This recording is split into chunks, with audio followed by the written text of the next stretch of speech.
On January 28th, 2025, VisiPop uploaded a Hell of a Boss animated short called Orphan Time. In this episode, we follow Luna and Blitz, a father-daughter duo on a mission to kill a man for a client from hell. Their target, Mr. Frank Tickley, better known as Mr. Wigglers. He's a Mr. Rogers slash Ned Flanders type, generally kind, charitable, and always wanted the best from others. Luna confronts him first, announcing her intentions to kill him, but Mr. Wigglers, being the selfless people pleaser he is, accepts his fate. He even tells Luna that if killing him will make her happier in the slightest, she should do it.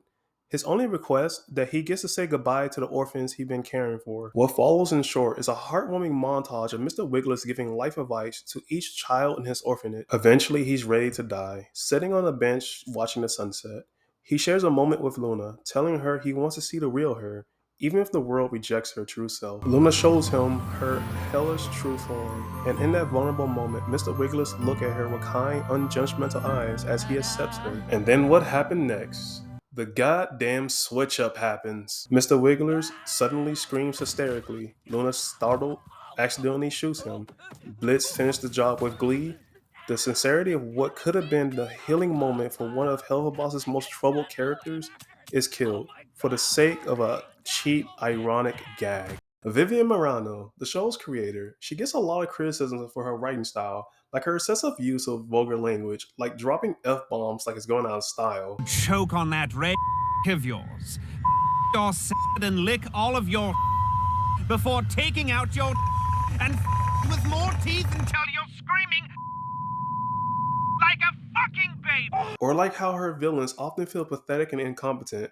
They lose their presence the more they appear because you're constantly reminded how dumb they are. But one of the biggest issues in Vivian's writing that doesn't get enough attention is her tendency to whiplash sincere moments into sudden comic relief. It's like every serious scene is treated as a setup for a punchline. The show almost feels afraid to let a moment breathe, to let something genuine just exist. Vivian seems to be trying to catch the audience off guard with ironic jump scares, surprise gotcha moments that aren't surprising anymore. After 3 seasons of this, it's become predictable. As a viewer, it's frustrating because you can't fully immerse yourself in the character's struggles because you've been taught to brace yourself for the joke that's going to undermine the scene. For example, take season 2, episode 3, X's and O's.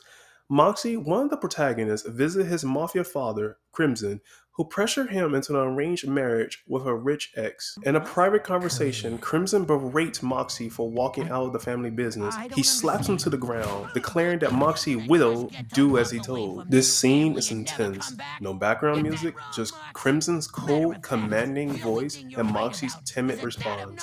The master-slave power dynamic is palpable. It's Class A writing. The kind that speaks volumes about father-son's relationship built on control and resentment. And then blam! We get a goddamn dick joke. Do you see what I'm talking about? Do you see how maddening that is? The emotional weight of that scene is instantly deflated.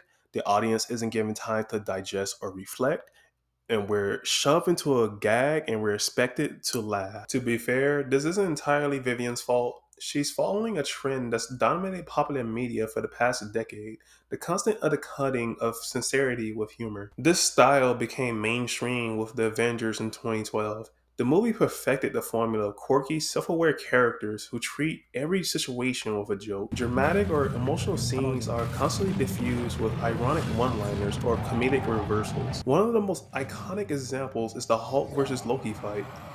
Loki is in the middle of a villainous monologue when Hulk grabs him and slams him to the floor, muttering, "Puny God."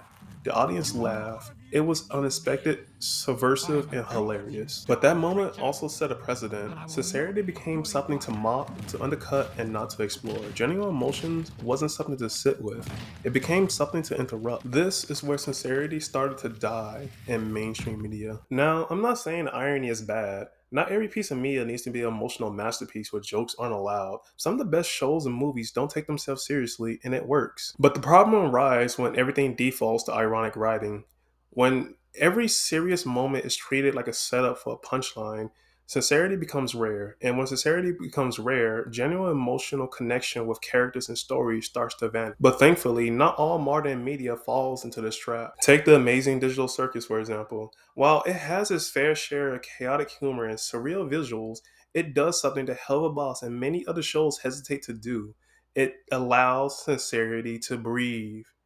Instead of cutting away from emotional moments with a This joke, it leans may into them. seem weird, It trusts the but audience to sit with I uncomfortable think I know emotions, to the feeling. empathize with the character's struggle. What? One of my favorite examples is Kinger and Pommy's conversation in the dark. For a quick rundown, the gang is stuck in a haunted house. Pommy and Kinger are split up from the rest of the group and has been chased by a demon. They both fall down and are trapped in the dark area. Pommy loses hope and has a mental breakdown, and Kinger, the show's most insane and wacky character, confronts Pomni in her darkest time. He told her how darkness brings back good memories of his wife, and he ties that memory with a quote that still sticks with me.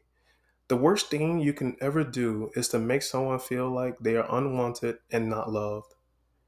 The show doesn't interrupt this moment with forced comedic relief. Instead, it allows the characters to be vulnerable, to express genuine fear, sadness, and hope without undercutting it with irony. That moment between Kinger and Pomini works because the show isn't afraid to be genuine.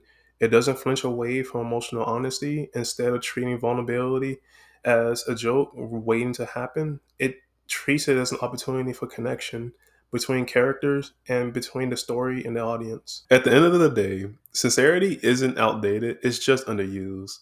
We're so used to media treating heartfelt moments as setup for jokes that we've forgotten how powerful genuine emotion can be.